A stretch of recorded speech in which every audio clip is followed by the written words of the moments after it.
नमस्कार प्यारे विद्यार्थियों, मैं आपका देव क्लासेस के डिजिटल मंच पर एक बार पुनः हार्दिक अभिनंदन एवं स्वागत करता हूं। प्यारे दोस्तों, कल हमने पूर्णांक तक चर्चा की थी। पूर्णांक के बाद में अब आगे पूर्णांक से अनेक सारी संख्याओं का निर्माण होगा। उन संख्याओं की चर्चा करते हैं। उनमें सबसे पहले जो अपनी आती है वो आती है अभाज्य संख्या। तो अभाज्य संख्या के बारे में आज हम डिस्कस करेंगे। देखो दोस्तों, अभाज्य संख्या के लिए आपको करना क्या है, क्या होती है अभाज्य संख्या। तो भैया हेडिंग बनाई हमने अभाज्य संख्या। अभाज्य संख्या बोल सकते हैं या इसको हम मौलिक संख्या बोल सकते हैं। अभाज्य संख्या बोलें या फिर मौलिक संख्या बोलें या भैया रूढ़ संख्या बोलें। रूढ़ संख्या के बाद इसको हम प्राथमिक संख्या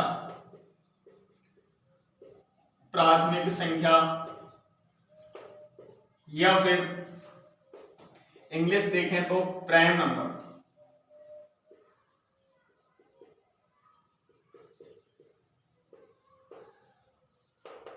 प्राइम नंबर, इनमें से आपकी यही अभाज्य संख्या है, मौलिक संख्या है, रूढ़ संख्या, प्राथमिक संख्या या फिर प्राइम नंबर, कोई भी शब्द से इसको इंगित कर सकते हैं। क्या होती है अभाज्य संख्या। अभाज्य संख्या दोस्तों ऐसी संख्या होती है जिसमें एक व स्वयं के अतिरिक्त अन्य किसी दूसरी संख्या का भाग नहीं जाता है। एक व स्वयं संख्या के अतिरिक्त अन्य किसी, दोनों को छोड़ के अब तीसरी का भाग तो जाना ही नहीं चाहिए, आगे नहीं कंडीशन। देखिए मैं लिख देता हूं, एक ऐसी संख्या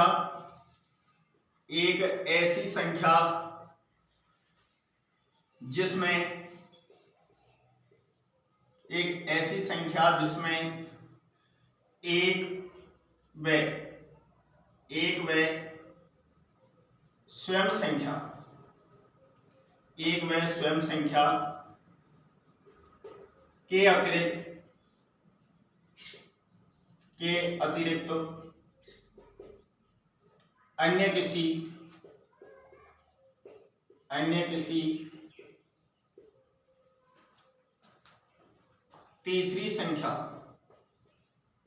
अन्य किसी तीसरी संख्या का भाग नहीं जाए अभाज्य संख्या कहलाती है। अभाज्य संख्या कहलाती है। ये भाई इसकी डेफिनेशन है, परिभाषा है। देखो अभाज्य संख्याओं को हम दूसरे कौन कौन से नामों से जान सकते हैं। मौलिक संख्या बोल सकते हैं, रूढ़ संख्या बोल सकते हैं, प्राथमिक संख्या बोल सकते हैं या प्राइम नंबर बोल सकते हैं।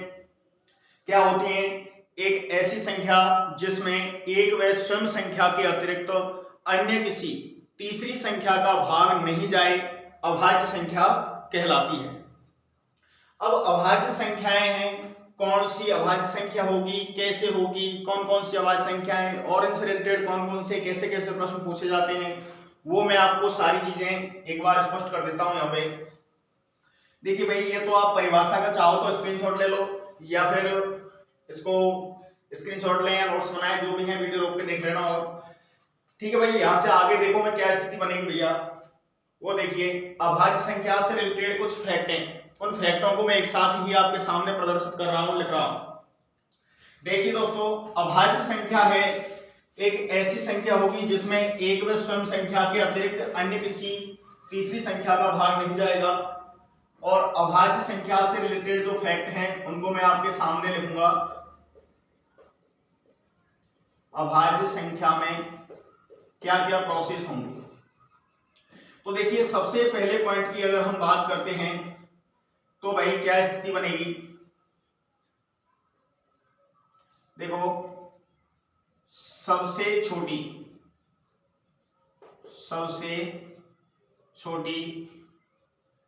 अभाज्य संख्या, सबसे पहली बात तो ये आती है भाई कि आपकी सबसे छोटी अभाज्य संख्या कौन सी है। तो सबसे छोटी अभाज्य संख्या मेरे प्यारे दोस्तों अभाज्य संख्या आपकी अगर देखें तो सबसे छोटी होगी भैया 2। कौन सी होगी? 2। अब यहां से आगे अगला फैक्ट क्या होगा? एकमात्र सम अभाज्य संख्या, एकमात्र सम अभाज्य संख्या कौन सी होगी भाई? तो ये भी भैया क्या होगी? 2। 2 ही एकमात्र ऐसी संख्या है जो कि सम है और अभाज्य भी है। इसके अलावा कोई भी सम संख्या अभाज्य नहीं हो सकती, होगी नहीं, कहीं भी अनंत तक चले जाएगी आप लोग। मैं आपसे कहूं कि भैया एकमात्र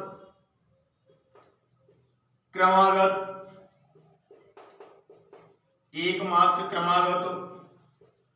अभाज्य संख्याएं, एकमात्र क्रमागत अभाज्य संख्याएं कौन कौन सी होंगी? तो 2 और 3।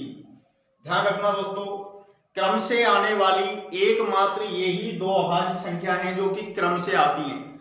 2 और 3 के अलावा कोई भी ऐसी अभाज्य संख्या नहीं होगी जो क्रम से आती हो।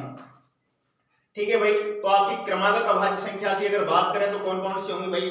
2 और 3। यहां से आगे देखिए, 2 अंकों की सबसे छोटी, 2 अंकों की सबसे छोटी अभाज्य संख्या, सबसे छोटी अभाज्य संख्या क्या होगी दोस्तों? 11। 11 से छोटी कोई भी अभाज्य संख्या ऐसी नहीं है जो 2 अंकों की हो और भैया कैसी हो? अभाज्य हो। यहां से आगे अगर बात करें 2 अंकों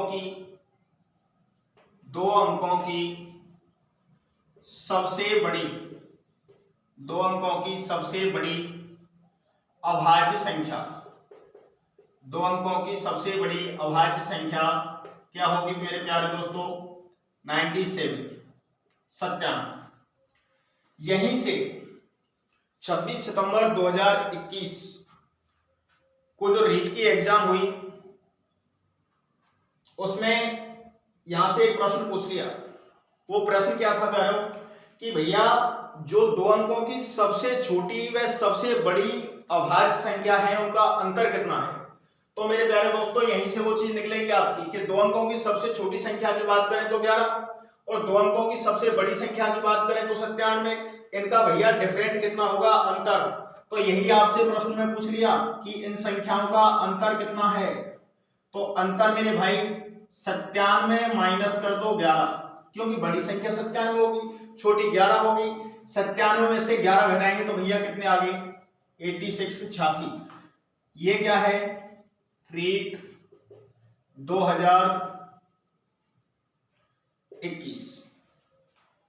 रीट 2021 का पूछा हुआ प्रश्न है क्या कि भैया 2 अंकों की सबसे छोटी व सबसे बड़ी अभाज्य संख्याओं का अंतर कितना है? तो आपका आंसर क्या होगा? 86। यहां से आगे बात करें तो देखिए 2 व 3 को छोड़कर, 2 व 3 को छोड़कर,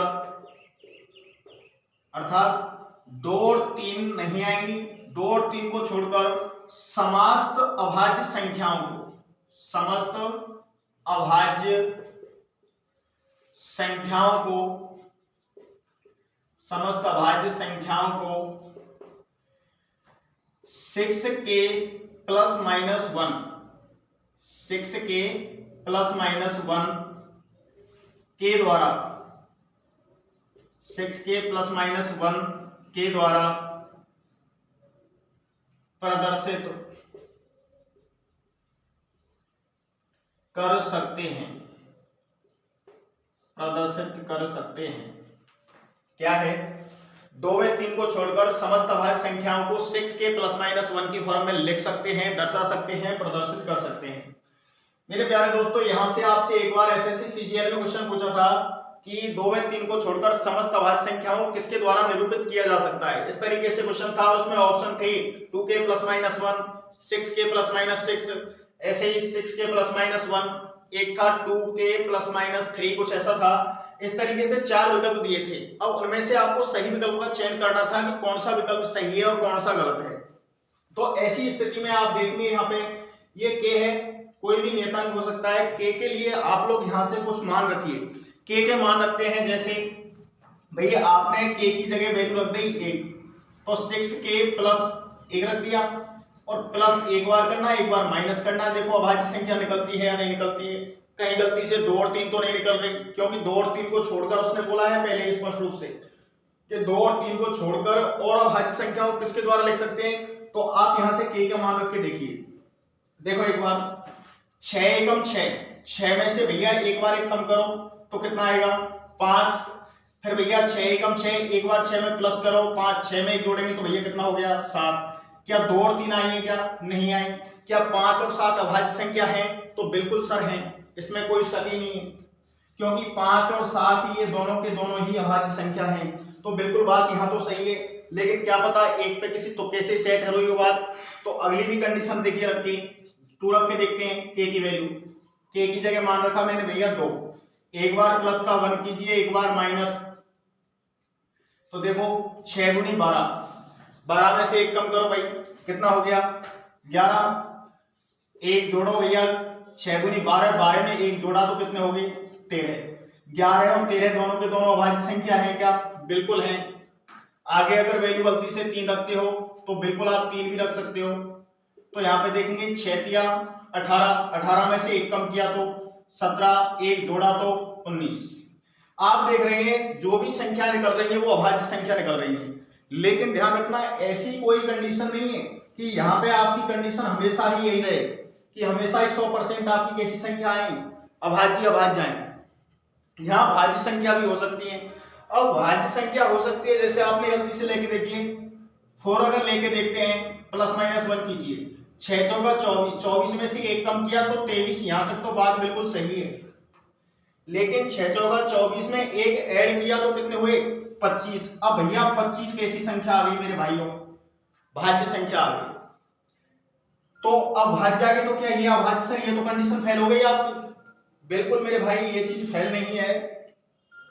आपको अगर इस कंडीशन में अगर किसी संख्या को लिखते हो तो आपकी 99% अभाज्य आएगी, 1% आपकी भाज्य भी आ सकती है। लेकिन ये नियम 100% हम नहीं कह सकते कि इस फॉर्म की जो भी संख्याएं हैं क्या वे 100% अभाज्य होंगी, गलत बात है। लेकिन हम ये चीज बोल सकते हैं कि जो भी अभाज्य संख्या है वो अभाज्य संख्या किस फॉर्म में लिखी होगी? 6k प्लस माइनस 1 की फॉर्म में 100% होगी। कोई भी संख्या को आप ले लीजिए। जैसे मैं आपसे बोल दूं भाई कि क्या, जैसे आप साहब k की वैल्यू 6 ले लें, k की वैल्यू आपने 6 ले ली, तो 6 लिए तो भैया 6 गुणा 6 प्लस 1 माइनस 1, तो 6 6 36, 36 में से 1 कम किया तो भैया 35। तो देखो आप लोग नहीं आई ना, इसमें तो 7 का भाग भी जाएगा, 5 का भी जाएगा, 1 का भी जाएगा। तो ऐसी स्थिति में भैया अगली देखो कंडीशन 6 से 36 में 1 जोड़ा तो 37। तो भैया 37 तो अभाज्य संख्या है, लेकिन ये वाली तो गड़बड़ कर गई। तो मैंने आपसे यही चीज लिखी है कि 2 और 3 को छोड़कर समस्त अभाज्य संख्याओं को 6 के प्लस माइनस 1 द्वारा प्रदर्शित कर सकते हैं, ना कि 100% सत्य बात है। लेकिन ये चीज हम कह सकते हैं क्या कि भैया जो भी अभाज्य संख्या है वो 100% इस फॉर्म की होगी। कोई भी अभाज्य संख्या का आप मान ले लीजिए वो 100% 6 की गुणज प्लस वा में 1 प्लस माइनस हो रहा होगा। 100% कोई ऐसी संख्या ही नहीं हो सकती जो इससे आउट जाए।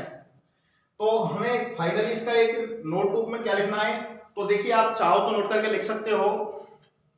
6k प्लस माइनस 1 के रूप में लिखी संख्याएं अभाज्य हों ऐसा आवश्यक नहीं है, लेकिन यदि कोई संख्या अभाज्य है तो वो 100% किस फॉर्म की होगी? 6k प्लस माइनस 1 की फॉर्म की होती है।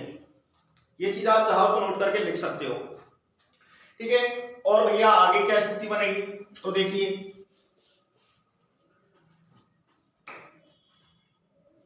अगली जो पॉइंट है वो पॉइंट होगा आपका अभाज्य संख्याओं के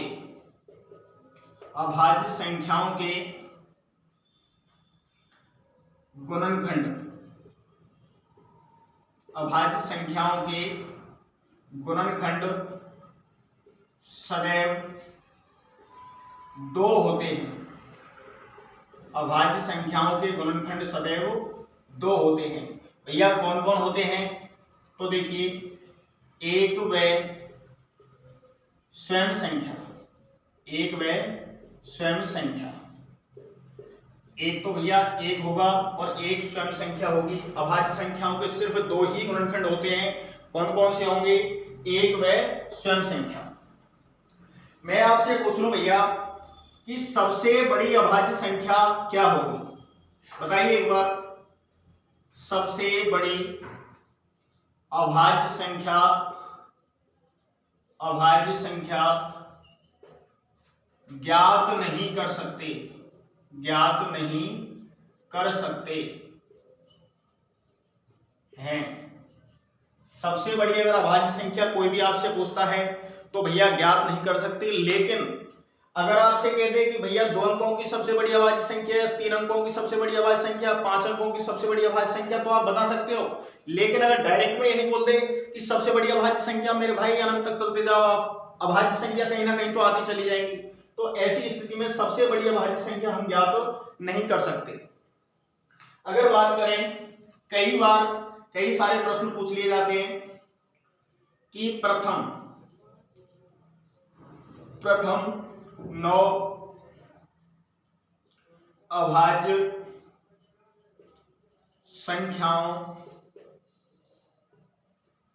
का औसत कितना है? तो भैया देखो, औसत की अगर हम बात करें तो औसत 11 से ही 1/9 होता है। मेरे प्यारे दोस्तों, लगातार इस पेपर से पहले डबल पेपर हुआ था, पटवारी का जो लास्ट पेपर लगा है ये सिंगल लगा है, इससे पहले डबल हुए थे और उससे पहले जो पेपर होते हैं वो डिस्ट्रिक्ट लेवल पे होते थे, प्रत्येक डिस्ट्रिक्ट का पेपर अलग अलग होता था। तो वहां पे क्या है, 11-12 में जो भी पेपर थे, तो 11 में लगे शायद, 11 के अंतर्गत जो भी पेपर आए थे अपने, उन पेपरों में ये प्रथम 9 अभाज्य संख्याओं का औसत लगभग 3 से 4 पेपरों में था, सेम का सेम। तो भैया इसको अगर आप चाहो तो याद रख सकते हो, प्रथम 9 अभाज्य संख्याओं का औसत 11 से ही 1/9 और योग, मैं योग भी लिख देता हूं साथ में, प्रथम 9 अभाज्य संख्याओं का योग 100 व औसत 11 से ही 1/9 होता है। मेरे भाई ये लाइन तो ठीक है, लिखते ही हमने याद भी की, सर याद भी थी, लेकिन चलती है एसएससी। एसएससी मेरे प्यारे दोस्तों भ्रमित करने में नंबर 1 है। वो क्या करती है कि प्रथम 9 की जगह वो कर गई प्रथम 10 अभाज्य संख्या, और आपका पहला विकल्प 11 से ही 1/9। मेरे भाई 90% ने 11 से ही 1/9 किया था, जबकि योग जो औसत था वो था 12.9, क्योंकि यहां पे उसने एक संख्या बढ़ा दी। अब एक संख्या बढ़ते ही औसत कितना हो गया? 12.9 हो गया। तो इसलिए प्रश्न को ध्यान से पढ़ना, रटनी नहीं है, कोई चीज सीखनी है, समझनी है। इसका मैं विस्तृत अभी आपको थोड़ी देर में चर्चा कर दूंगा कि आगे क्या होना है, लेकिन आपको ये पॉइंट याद होना जरूरी है जाए। देखिए अगला, यहां से आगे चाहो तो आप इनका एक बार स्क्रीनशॉट ले लीजिए पूरी उसका, फिर आगे देखते हैं। देखिए दोस्तों, यहां से आगे मैं प्रत्येक, ये तो आपको फैक्ट हैं कुछ जो रेलवे में डायरेक्ट ही पूछ लिए जाते हैं, रेलवे एसएससी वगैरह में, तो उनको आपको थोड़ा सा याद रखना है। बाकी यहां से आगे क्या स्थिति होगी वो देखिए आप। भैया हम एक एक अभाज्य संख्या की, जो 100 तक की अभाज्य संख्या है, उनकी विस्तृत चर्चा करेंगे, उनके साथ में ही क्या क्या प्रश्न कहां एग्जाम में पूछे गए हैं उनकी भी साथ साथ चर्चा करते रहेंगे। देखिए मैं आपको 1 से और 100 तक की टोटल अभाज्य संख्याएं लिख देता हूं, जैसे 2, 3, 5, 7, 11, 13, 17, 19, 23, 29, 31, 37, 41, 43, 47, फिर इधर 51, 53, 53, 59, 61, 67, 71, 73, 79, 83, 89 और 97। ये आपकी 1 से लेकर 100 तक की टोटल अभाज्य संख्या है। इन अभाज्य संख्याओं में अगर हम देखें 2, 3, 5, 7, फिर 11, 13, 17, 19, 23, 29, 31, 37, 41, 43, 47 से 53, 59, 61, 67, 71, 73, 79, 83, 89 और 97। इस तरीके से आपकी टोटल 100 तक की अभाज्य संख्याएं हैं। तो यहाँ से कई बार रेलवे, एक बार आरआरसी ग्रुप डी में शायद मालदा से पूछा हुआ क्वेश्चन है, आरआरसी मालदा से बोला था उसमें कि भैया प्रथम अपनी जो मतलब 1 से 70 तक कुल कितनी अभाज्य संख्याएं, इस तरीके से प्रश्न था कुछ। 1 से 70 तक कितनी अभाज्य संख्याएं, तो आप क्या काउंट करोगे इस तरीके से? नहीं मेरे भाई, डायरेक्ट ही आप एक कोड याद रख सकते हो चाहो तो, कि भैया 1 से और 50 तक की अगर संख्याओं की बात करें कि टोटल कुल कितनी अभाज्य संख्याएं आएंगी, तो मैं प्रत्येक लाइन के अकॉर्डिंग एक कोड बना के दे रहा हूं आपके लिए। 44 223, 44 223। फिर आगे देखें तो 51 से 100 तक यहां क्या स्थिति होगी? 22 321। मैंने प्रत्येक लाइन का एक कोड बना दिया। आप जानते हैं गिनती अगर हम 1 से 100 तक लिखते हैं टोटल 10 लाइनें होंगी। 10 लाइन होंगी तो प्रत्येक लाइन का मैंने एक कोड लिख दिया है, 10 डिजिट लिखे हैं। पहली लाइन आती है 1 से 10 तक, उसमें अभाज्य संख्या कितनी है मेरे भाई? 4। दूसरी वाली है 11 से और 20 तक की, फिर 21 से 30, 31 से 40, 41 से 50, 51 से 60, 61 से 70, 71 से 80 और 81, 90, 91 और 100। इस तरीके से आपकी 10 लाइनें हैं। तो मैंने यहीं से दोस्तों कहीं से अलग से नहीं लेके आया इनको, आप यहीं से देखिए पहली लाइन के अंतर्गत आ रही है चारों डिजिट। पहली आई तो मैंने 4 के लिए 4 कोड लिख दिया। इसी तरीके से अगली अगर 4 संख्याओं को देखें तो ये वाली हो गई दोस्तों, अगला 4 कोड फिर से लिख दिया। फिर आगे 2 आई, मैंने 2 को लिख दिया। फिर आगे देखोगे तो फिर से 2, ये आपने फिर से 2 लिख दें। फिर इसके बाद में 3, भैया प्रत्येक लाइन का एक एक कोड लेते हुए मैंने आपको कोड बना दिया यहीं से। यहां से इसी तरीके से आगे चलेंगे तो ये वाली स्थिति आएगी। फिर भैया 61, 67 ये भी आपकी स्थिति आएगी। फिर भैया 71, 73, 79 ये वाली स्थिति आ गई। फिर भैया 83, 89 ये वाली स्थिति आ गई। और भैया एक सिंगल में 97, यही आपके कोड है दोस्तों, कहीं अलग से नहीं आए। प्रत्येक लाइन का एक कोड है। जैसे उसने प्रश्न पूछा कि 1 से 70 तक कुल कितनी अभाज्य संख्याएं, मेरे प्यारे दोस्तों कुछ भी नहीं करना है आपको। 1 से 70 तक टोटल 7 लाइनें होती हैं। 7 लाइनों को आप में 5 लाइन तो आपके ऊपर हो गई और भैया 2 नीचे की, मतलब यहां तक को आपको गिनना है। तो आप इन सभी का कैलकुलेशन कर दीजिए, जोड़ दीजिए। जोड़ेंगे तो देखो 4 और 4 8, 2 10, 2 12 और 3 15, 17 और 19। तो 1 से 70 तक कुल कितनी अभाज्य संख्या है? 19 है। अगर आपसे कह दिया जाए कि 1 से और 80 तक कितनी अभाज्य संख्या है, तो भैया उसमें 80 तक 8 लाइनें होंगी, तो एक संख्या और ऐड कर दीजिए। तो 19 में 3 जोड़े, 19 और 3 22 हो गई। अगर आपसे पूछे 100 तक कितनी अभाज्य संख्या है, तो भैया 100 तक की अभाज्य संख्याओं के लिए सारे कोड ऐड करने पड़ेंगे। तो सभी को अगर ऐड करते हैं तो टोटल आपकी 25 संख्याएं होंगी। तो इस तरीके से आप अभाज्य संख्याओं को याद रख सकते हो, जोड़ सकते हो, कितनी अभाज्य संख्याएं, इस तरीके से आप टोटल कैलकुलेशन कर सकते हो। यहां से आगे अभाज्य संख्याओं में आपने ये चीज देखी, लेकिन मेरे भाई यहां से अभाज्य संख्याएं खत्म नहीं हुई हैं। काफी सारी स्थिति आपके सामने आने वाली है, वो देखो मैं एक एक की विस्तृत चर्चा करूंगा आपसे। यहां से आपसे एक बार एक एसएससी के अंतर्गत प्रश्न पूछा, सीएचएसएल के अंतर्गत, और वो प्रश्न क्या था मेरे प्यारे दोस्तों, उसने कह दिया कि भैया 1 से और 100 तक की जो अभाज्य संख्या है, उन अभाज्य संख्याओं के अंतर्गत कितने अभाज्य जोड़े हैं।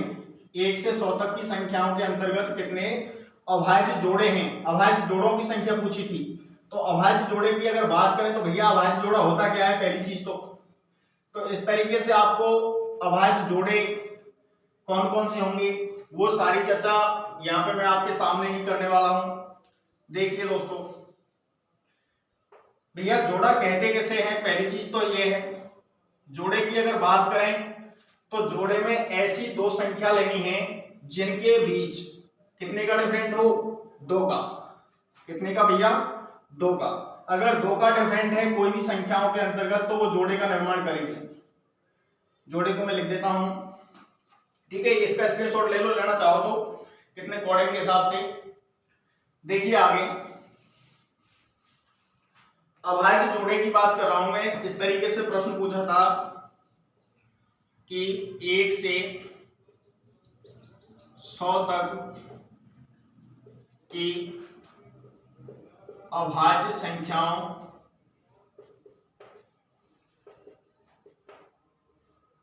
में कितने अभाज्य जोड़े हैं, कितने अभाज्य जोड़े हैं, कितने अभाज्य जोड़े हैं।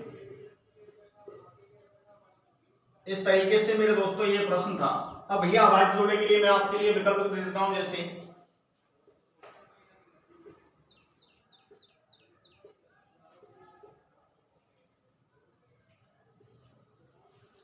ये भाई साहब एसएससी सीएचएसएल में पूछा हुआ प्रश्न है।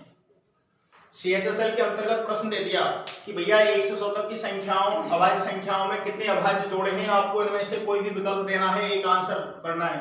तो ऐसी स्थिति में अभाज्य जोड़े होते क्या है, पहली चीज तो यह है कि भैया अभाज्य जोड़ा होता क्या है। तो अभाज्य जोड़े की अगर हम चर्चा करें तो ऐसी दो अभाज्य संख्या, ऐसी दो अभाज्य संख्या जिनके बीच केवल 2 का अंतर हो, क्या कहलाते हैं, अभाज्य जोड़े। क्या होगा भैया अभाज्य जोड़े, ऐसी दो अभाज्य संख्या जिन दो संख्याओं के बीच या जिन संख्याओं के बीच कितने का अंतर हो, 2 का अंतर हो, वो आपकी क्या कहलाएंगी, अभाज्य जोड़े कहलाएंगे। इस तरीके से आपसे अभाज्य जोड़े की चर्चा कर दी। लेकिन अभाज्य जोड़े साहब आपने ऑप्शन तो दे दिए, लेकिन हम निकालें कहां से, तो भैया 2 के अंतर वाली संख्या देखिए किधर है। तो देखिए पहला अभाज्य जोड़ा 3 और 5 में कितने का डिफरेंट हो गया, 2 का। इसका मतलब पहला अभाज्य जोड़ा तैयार। दूसरी अगर बात करें तो 5 और 7 भैया दूसरा अभाज्य जोड़ा। बात करें 11 13 तीसरा अभाज्य जोड़ा। इधर बात करें 17 19 चौथा अभाज्य जोड़ा। इधर देखें भैया 29 31 पांचवा अभाज्य जोड़ा। फिर भैया इस तरीके से चलेंगे आगे तो 41 43 छठवा अभाज्य जोड़ा। फिर भैया 53 हो गया, इधर से 59 61 ये आपका हो गया 7वां अभाज्य जोड़ा। फिर भैया एक और आएगा आपका 71 73 ये आपका 8वां अभाज्य जोड़ा।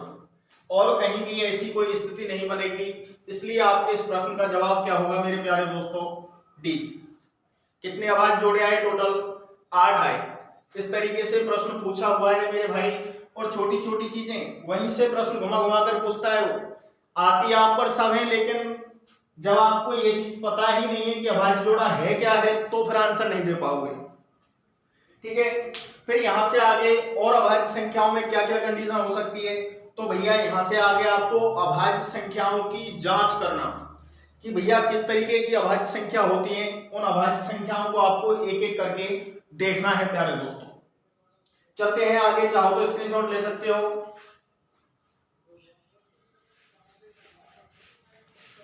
देखिए प्यारो,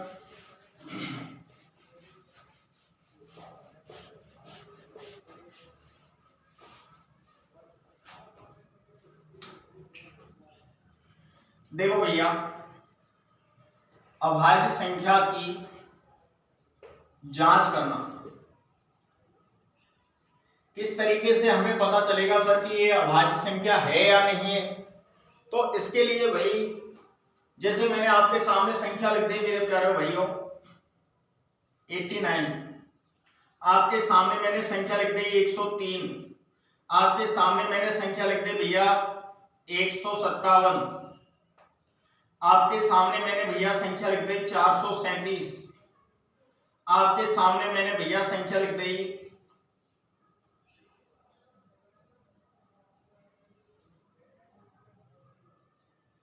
257। इस तरीके से मैंने आपके सामने संख्याएं लिखी। इन संख्याओं को आपको देखना है कि अभाज्य संख्या है या नहीं है। तो ऐसी स्थिति में मेरे भाई यहां से देखें किस तरीके से जांच करनी है आपको। भैया जो 89 है, 89 है, इसके आसपास की कोई वर्ग संख्या देखिए, या इससे जस्ट बड़ी वर्ग संख्या होनी चाहिए। इससे जस्ट बड़ी वर्ग संख्या कौन सी है? जो इससे बड़ी हो और पूर्ण वर्ग भी हो किसी संख्या का। तो भैया पूर्ण वर्ग की अगर हम बात करें तो 9 का वर्ग होता है 81, लेकिन 81 से तो ये बड़ी है, तो ऐसी स्थिति में 9 का तो लेना ही नहीं है। तो 10 का वर्ग कितना होता है? 100। अब मेरे भाई 100 से उससे तो कम है ना, 89 100 से कम है, तो बिल्कुल आप यहीं से एक काम कीजिए, जो 10 आपकी पूर्ण वर्ग संख्या है, जो 10 का पूर्ण वर्ग होगा 100, तो ऐसी स्थिति में देखें यहां से, तो 10 जो आया है ना, 10 का वर्ग है, तो 10 से छोटी छोटी समस्त अभाज्य संख्याओं को लिखिए। जैसे 10 से छोटी छोटी अभाज्य संख्या कौन सी हो गई? 2, 3, 5, 7, 8 होती नहीं है, 9 होती नहीं है, 10 होती नहीं है। तो 10 से छोटी छोटी अभाज्य संख्या कौन सी हो गई आपकी? ये वाली हो गई। वैसे भी मैंने अभी 89 तक तो आपको लिखाया था, कैसी संख्या है आप सबको पता होगा कि एक अभाज्य संख्या होगी। लेकिन यहाँ आपको जो नियम फॉलो करना है वो ये करना है मेरे दोस्तों कि ये जो अभाज्य संख्या है इनका भाग देकर इसमें देखना है। अगर इसमें भाग चला गया तब तो ये कैसी होगी? भाज्य होगी, अन्यथा अभाज्य होगी। देखिए भाई 2 का भाग 2। अब मेरे प्यारे दोस्तों यहां से आपके भाजकता के नियमों की कहानी शुरू होती है। भाजकता के नियमों के अंतर्गत तो मैंने आपको अभी बताया नहीं है, थोड़ा सा क्या है कि उसके लिए एक स्पेशली पूरे जो भाजकता के डिविजिबिलिटी के जो भी रूल्स हैं वो सारे के सारे मैं एक साथ ही करवाऊंगा। वैसे आपको नॉर्मली मैं बोल देता हूं यहाँ पे कि 2 की भाजकता होती है कि दी गई संख्या के इकाई अंक में 0, 2, 4, 6, 8 इनमें से कोई एक अंक होना चाहिए। तो भैया ना तो यहाँ पे 0, ना यहाँ पे 2, ना यहाँ पे 4, ना यहाँ पे 6, ना यहाँ पे 8, कोई सा भी नहीं है। तो मेरे भाई दोस्तों प्यारे हो कि यहाँ पे 2 का भाग नहीं जाएगा। यहीं से क्लियर, भाग देना नहीं, इकाई अंक देखना है सिर्फ। इसी तरीके से 3 की भाजकता क्या होती है? दी गई संख्या के अंकों के योग में किसका भाग जाना चाहिए? 3 का भाग जाना चाहिए। तो भैया अंकों का योग कीजिए, 9 और 8 कितने हुए? 17। क्या 17 में 3 का भाग जाता है? नहीं जाता है, तो इसलिए इस 3 का भाग भी नहीं जाएगा। आगे इसी तरीके से 5 का भाग देके चेक करना है। 5 का भाग देंगे तो मेरे भाई इसकी भाजकता का नियम रहता है कि इकाई अंक में 0 या 5 होना चाहिए। तो भैया ना तो 0 इकाई अंक में और ना ही 5, तो 5 का भाग भी नहीं जाएगा। अब मेरे भाई 7 का भाग आप देके देख लो। 7 एकम 7 बच गया 1, भैया 19 हो गए, 7 दूनी 14, 5 शेष बचेंगे, तो 7 का भाग भी नहीं गया। अर्थात ये संख्या कैसी हो गई? अभाज्य संख्या। कैसी हो गई मेरे भाइयों? अभाज्य संख्या। क्योंकि यहाँ पे किसी संख्या का भाग नहीं गया, इसलिए कैसी हो गई? अभाज्य। इसी तरीके से आप 103 के आसपास देखिए, किसके आसपास की वर्ग संख्या है भाई?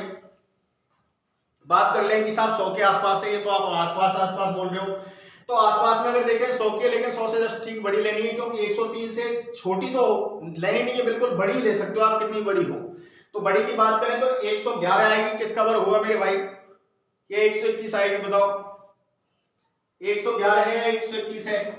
तो मेरे प्यारे दोस्तों 10 का वर्ग होता है 100, 10 का स्क्वायर करते हैं 100 आता है, 11 का वर्ग आता है, ध्यान रखना मेरे भाई 121। अब 111 अगर गलती से कोई ले गया तो वो गलत है, क्योंकि 111 पूर्ण वर्ग संख्या नहीं है मेरे भाई, उसमें 3 का भाग जाता है वैसे भी, और वो डिजिबिलिटी रहती है, भाज्य रहती है। तो ऐसी स्थिति में आपको देखना है कि आपको भैया 121 किसका वर्ग है? 11 का। अब 11 का वर्ग है तो 11 से छोटी छोटी समस्त अभाज्य संख्याओं को लिखिए एक बार। 11 से छोटी छोटी समस्त अभाज्य संख्या कौन सी होंगी? तो आप कहेंगे साहब 2 हो गई, 3 हो गई, 5 हो गई और 7 हो गई।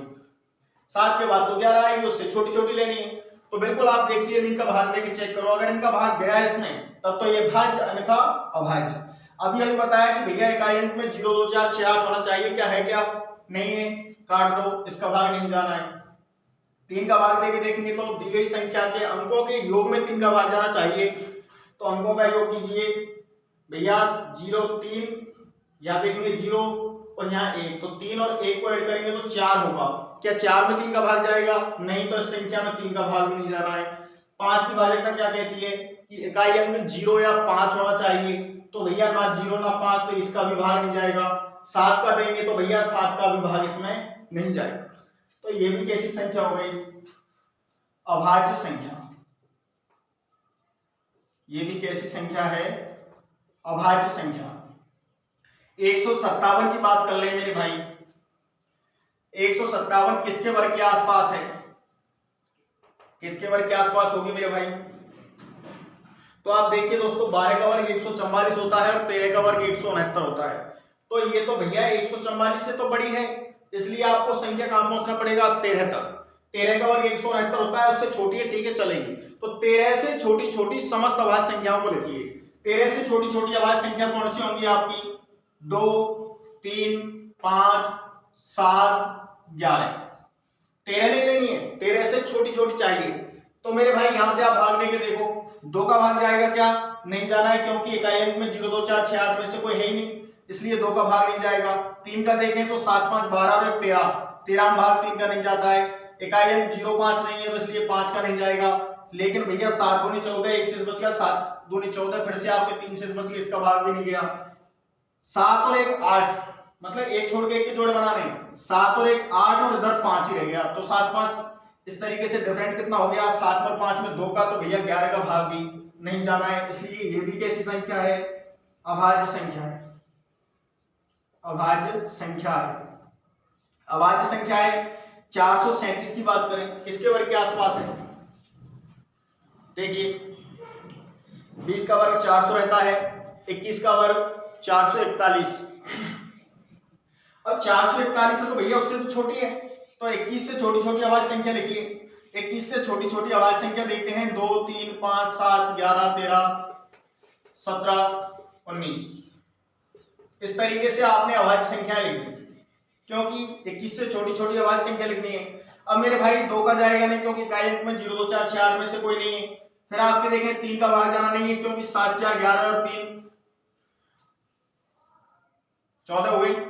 इधर देखें 5 का जाना नहीं है, क्योंकि भैया इकाई अंक 0 या 5 होना चाहिए। 7 का दोगे 7 का भी नहीं जाएगा, 11 का दोगे 11 का भी नहीं जाएगा, 13 का भी नहीं जाएगा, 17 का भी नहीं जाएगा, लेकिन जाएगा तो किसका जाएगा मेरे दोस्तों?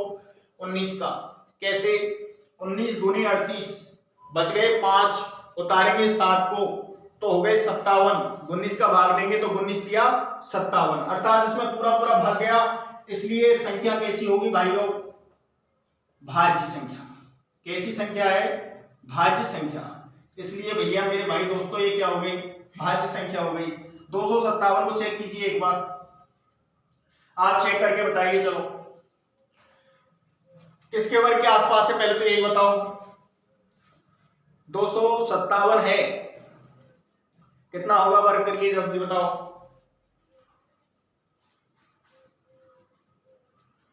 हाँ भाई, तो देखो प्यारे दोस्तों, आपको वैसे मैंने बताया है कि 20 तक तो क्या 30 तक वर्ग, तो 30 तक याद होने चाहिए। तो 30 तक की अगर बात करें तो भैया ज्यादा नहीं कर सकते, तो मैं आपको एक साइड में चाहो तो आज लिख दूंगा, अभी वो भी देख लेना भैया। अगर बात करें कि किसके वर्ग के आसपास है, 257 है, तो 15 का वर्ग 225, 16 का वर्ग 256, अब 17 का वर्ग होता है 289, तो 289 पे अगर पहुंचोगे और 257 है, जबकि इससे एक छोटी संख्या ही पूर्ण वर्ग है, तो उससे छोटी छोटी अभाज्य संख्याओं को लिखिए। अभाज्य संख्या तो आपकी 16 से कर लें या 17 की देखें, 17 और 289 होता है, तो 17 से छोटी छोटी अभाज्य संख्या लिखनी है। तो अभाज्य संख्या लिखिए कौन कौन सी होंगी? 2, 3, 5, 7, 11 और 13, यही संख्या है। तो आप भाग देके देखिए एक एक का। 2 का दें, जाएगा क्या? नहीं जाना है, क्योंकि डिजिट से ही पता चल जाता है। यूनिट डिजिट में अगर 0, 2, 4, 6, 8 हुआ तब तो भैया भाग जाएगा, अन्यथा नहीं जाएगा। तो 2 का भाग तो जाएगा नहीं। इधर देखें 3 का भाग भी नहीं जाना है, 7, 5, 12 और 2 14 हुए, इसलिए 3 का भाग नहीं जाएगा। 0, 5 का अंक नहीं है, तो 5 का भी नहीं जाएगा। 7 या 21 बच गए, 4 47 हो गए, तो भैया इसका भाग भी नहीं जाना है। 7 और 2 9, इधर 5, तो 11 का भाग भी नहीं जाएगा। 13 का देख लीजिए, 13 दूनी 26, कम रह गया, तो 13 एकम 13, बच गए कितने आपके भैया? बच जाएंगे 12, 127 हो गए। 127 में भैया 13 का भाग जाएगा क्या? नहीं जाना है, क्योंकि प्यारे दोस्तों 127 में नहीं जाएगा आपका, यहाँ पे 117 होता तो चलता, लेकिन 127 में जाएगा नहीं, तो ये भी कैसी संख्या है, अभाज्य संख्या है। इस तरीके से हम अभाज्य संख्याओं को देख सकते हैं कि भाई अभाज्य है या भाज्य है, कितना है क्या पता है उसका देखते रहना उसको, ठीक है। और यहां से आगे जो हम विस्तृत चर्चा करते हैं अभाज्य संख्याओं से रिलेटेड, जो भी आपके जितने सारे क्वेश्चन होंगे उतने ही क्वेश्चन अभी कर पाएंगे। 1 मिनट के लिए देखता हूं थोड़ा।